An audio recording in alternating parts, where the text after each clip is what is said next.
Hello അസ്സലാമു അലൈക്കും, welcome back. അപ്പോൾ ഇന്നത്തെ വീഡിയോ ഒരു ചിക്കൻ ബിരിയാണീൻ്റെ വീഡിയോ ആണ്. അപ്പോൾ ഇതെങ്ങനെ ഉണ്ടാക്കിയാൽ നോക്കാം. അതിന് വേണ്ടിയിട്ട് ഞാൻ ആദ്യം തന്നെ 6 സവാള ഇവിടെ പൊരിച്ച് വെച്ചിട്ടുണ്ട്. അതൊന്നും ഞാൻ കാണിച്ചിട്ട.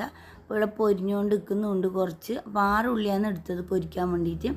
അപ്പോൾ ഇതേ പൊരിച്ച എണ്ണയിലേക്ക് തന്നെയാണ് ചിക്കനും കൂടി ഇട്ടിട്ട് പൊരിച്ച് കൊടുക്കുന്നത്. അപ്പോൾ ഇതിൽ ഞാൻ പൊരിച്ച് മാറ്റി വെച്ചിട്ടുണ്ട്. അതിനുശേഷം 2 കിലോ ചിക്കനിലേക്ക് 3 ടേബിൾ സ്പൂണും മുളക് പൊടി, 1/2 ടീസ്പൂൺ മഞ്ഞൾപ്പൊടി, 1.5 ടേബിൾ സ്പൂണ് വിനാഗിരി, ഇതെല്ലാം ചേർത്തിട്ട് നല്ലോണം അത് കുഴച്ച് വെച്ചിട്ടുണ്ടായിരുന്നു. എന്നിട്ട് അരമണിക്കൂറിന് ശേഷം ആ ഉള്ളി പൊരിച്ച് വെച്ചാൽ അതേ ഓയിലിൽ തന്നെ ഇട്ടിട്ട് നമുക്ക് ഈ ചിക്കൻ 2-3 പ്രാവശ്യമാക്കിയിട്ട് പൊരിച്ചെടുക്കാം.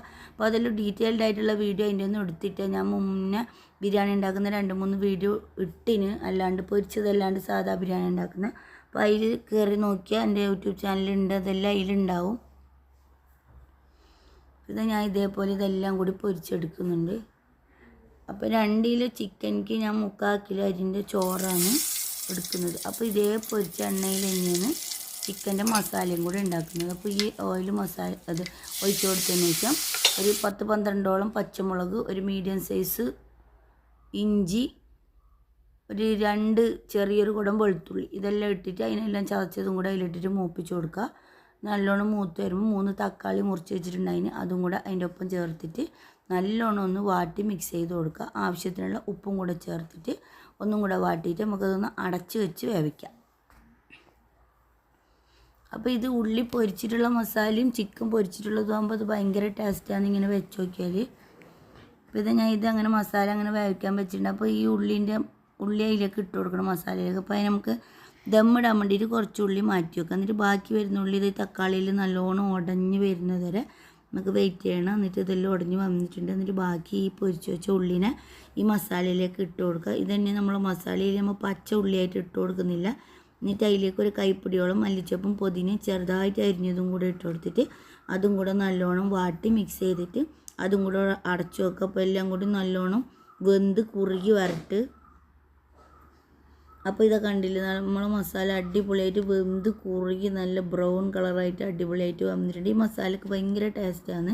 എന്നിട്ട് ഈ പൊരിച്ച ചിക്കന് നമുക്ക് ആവശ്യത്തിന് അല്ലാണ്ട് പൊരിച്ചതായിട്ട് എടുത്തിട്ട് ബാക്കിയുള്ള പൊരിച്ചത് ഈ മസാലയിലേക്ക് തന്നെ അങ്ങ് ഇട്ട് കൊടുക്കുക.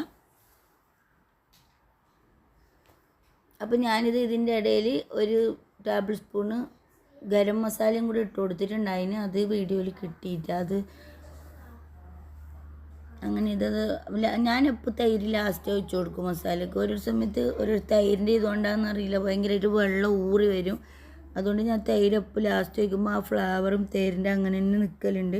പിന്നെ ഒരു ടേബിൾ സ്പൂണ് കുരുമുളക് പൊടിയും കൂടി ഇട്ടിട്ട് നമുക്ക് ഇതിനൊന്ന് മാറ്റി വെക്കാം. നല്ല അടിപൊളി മസാല തന്നെയാണ്. അപ്പോൾ ഇതിന് മാറ്റിയിട്ട് അടച്ചിട്ട് ചെറിയ തീയിൽ തന്നെ അത് നമുക്ക് അങ്ങനെ വെച്ചിരിക്കുക. ഇപ്പോൾ കണ്ടില്ല നമ്മളെ എണ്ണ ഇതെല്ലാം ഊറിയിട്ട് നല്ല അടിപൊളി മസാല റെഡി ആയിട്ടുണ്ട്.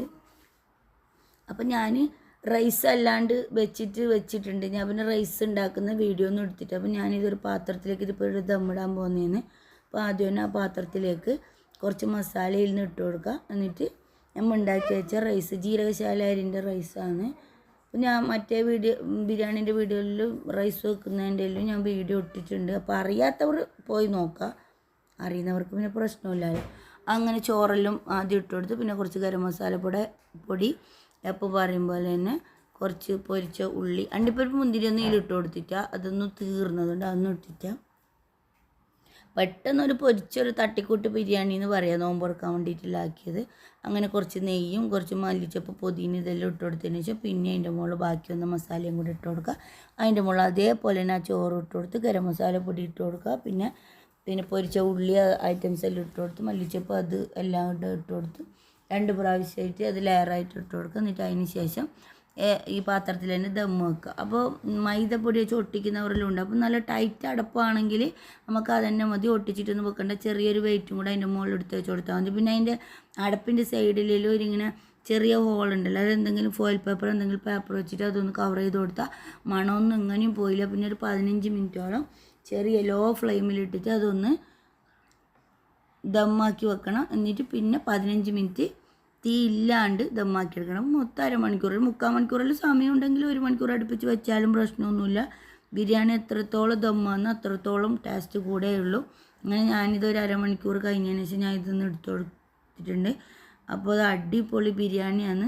വീഡിയോ ഇഷ്ടമായെങ്കിൽ എല്ലാവരും ഒന്ന് ഇതേപോലെ ഒന്ന് ഉണ്ടാക്കി നോക്കി. ഇപ്പോൾ പെരുന്നാളല്ല, അതിലെന്തായാലും ബിരിയാണി എല്ലാം ഉണ്ടാക്കാണ്ടിരിക്കില്ലല്ലോ. അപ്പോൾ ഞാൻ ഇതേ ബിരിയാണി ഒരു പാത്രത്തിലേക്ക് മാറ്റുന്നുണ്ട്. പിന്നെ ഞാൻ റെസ്റ്റോറൻറ്റിലെല്ലാം ചെയ്യുമ്പോൾ മുട്ടയും കൂടി ബിരിയാണിക്ക് പിന്നെ ഇത് പുഴുങ്ങിയതും കൂടെ വെച്ച് കൊടുക്കുന്നുണ്ട്. നിർബന്ധമൊന്നുമില്ല, വേണമെങ്കിൽ മാത്രം ചെയ്താൽ മതി. അങ്ങനെ ഞാനിത് അതും കൂടെ അതിലേക്ക് വെച്ച് കൊടുത്തിട്ട് അതിൻ്റെ മുകളിൽ കുറച്ച് ചോറും കൂടെ ഇട്ട് കൊടുത്തതിന് ശേഷം കുറച്ച് പൊരിച്ച ഉള്ളിയെല്ലാം അതിൻ്റെ മുകളിൽ ഡെക്കറേഷൻ ഇട്ട് കൊടുത്തിട്ട് ഇതെല്ലാം സെറ്റാക്കി വെച്ചിട്ടുണ്ട്. അപ്പോൾ ഈ വീഡിയോ ഇത്രയേ ഉള്ളൂ. വീഡിയോ ഇഷ്ടമെങ്കിൽ ലൈക്ക് ചെയ്യുക, ഷെയർ ചെയ്യുക, സപ്പോർട്ട് ചെയ്യുക, സബ്സ്ക്രൈബ് ചെയ്യുക. അസ്സലാമു അലൈക്കും വറഹ്മത്തുള്ളാഹി വബറകാതുഹു.